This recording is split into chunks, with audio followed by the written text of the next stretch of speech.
Okay, in this video we're going to carry on with chapter 2.1 from reality to model. Is that what it says? Yes, reality to model.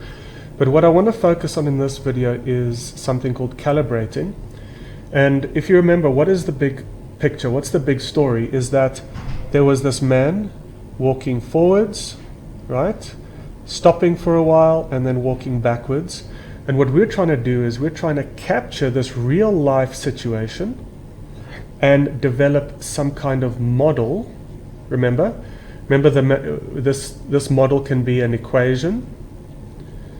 It could be, what else? It could be a figure or a graph, right? A graph. Or it could also be a table, right? These are models. You take a real life situation, you capture some quantitative information, and you put it into a table, or you plot it on a figure, or you develop an equation from that. Okay, very good. So now, what we want to do though, is what you noticed is that in the previous video, we basically saw this, and what this person did was, he said, well, I want to now look at the distance from the left edge. Okay, so remember, we have the real life situation and we want to capture some quantitative,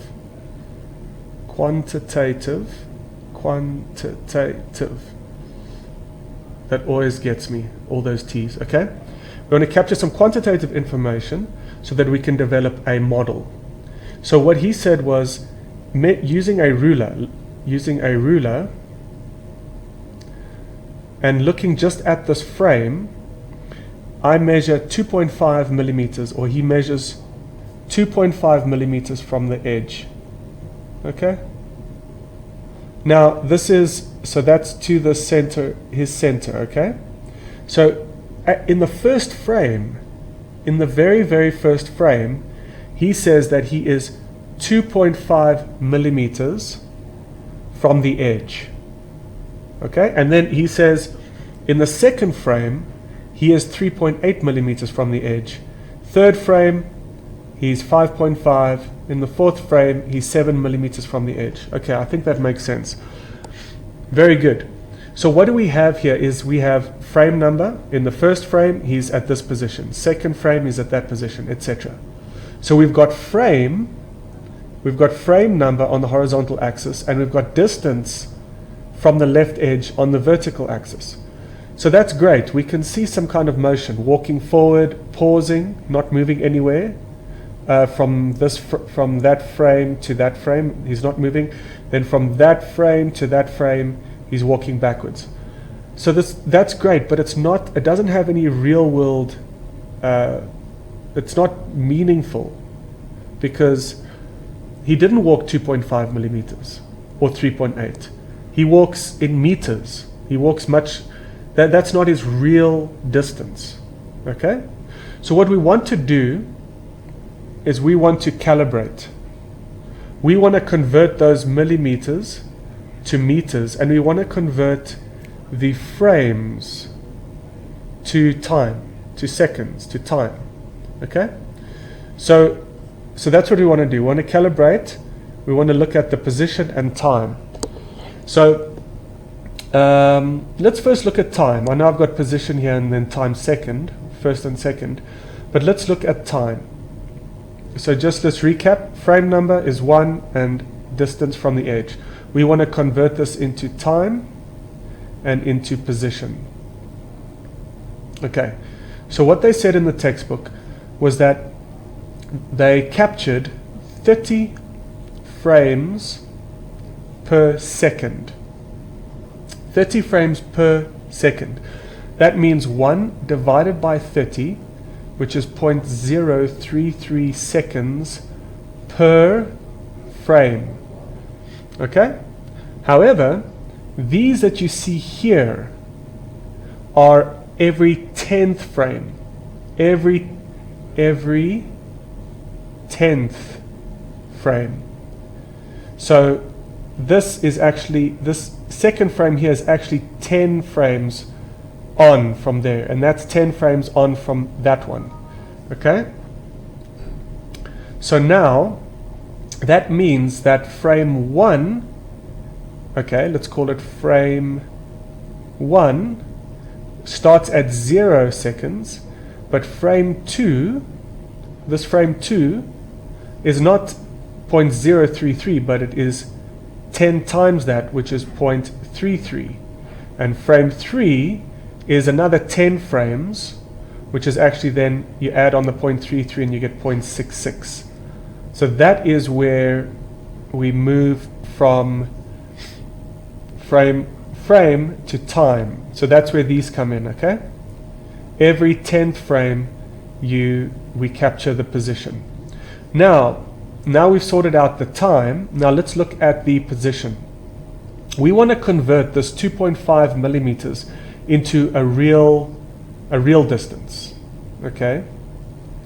So what the man says is that he estimates in real life that his height is 1.8 meters. And so let's just erase this now. And so in real life he estimates, remember it's an estimation, that his initial position then in real life is 1 meter from the edge, okay? And that's, remember it's an estimation, so if you measure on the picture itself using a ruler, you're going to get this 2.5 millimeters, which is not real life. But if he estimates, based on his height, 1.8 meters, he estimates from the left edge, he is actually 1 meter from the left edge. Okay, so that is good. So what we're saying then is 2.5 millimeters is equal to 1 meter, okay? So obviously that doesn't make sense, okay? Obviously 2.5 millimeters is not equal to 1 meter in real life, but we are calibrating. We are calibrating, meaning we're taking some information from here and we are converting it into its real life information. So if I want to convert 3.8 into meters and 5.5 into meters and 7 millimeters into its real life value, how do we do this? So one way is you need a kind of a calibration factor, and the best way that I can describe it is you take the units that you want, which is meters, and you put that on the top. There's 1 meter on the top there, over the one that you're trying to get rid of, 2.5 millimeters. So we put the one there, that one on top, and we put that one on the bottom, and now we have a calibration factor, and if we're trying to convert 3.8 into its meter equivalent, we say times 3.8 millimeters. So this makes sense because I want meters as my units, but I want to get rid of the millimeters. So as you can see, the millimeters will fall away, and I'll have 3.8 times this factor here, which is actually, I think, 0.4. So if you see 3.8 times 0.4 is going to give you 1.5. Okay, so let's try it again. The units that we want, we put on top, 1 meter on top, 1.0 on top, and the ones that we're trying to get rid of on the bottom, and we multiply by 7, for example, 7.0 millimeters, and we will get 2.8 meters. So the millimeters will fall away. 7 times 1 divided by 2.5 will give you this. And then you can work through each one of those, and you'll convert them into their real life equivalent. Okay guys, I hope this helps. We have calibrated from millimeters to meters, frames to seconds. Cheers.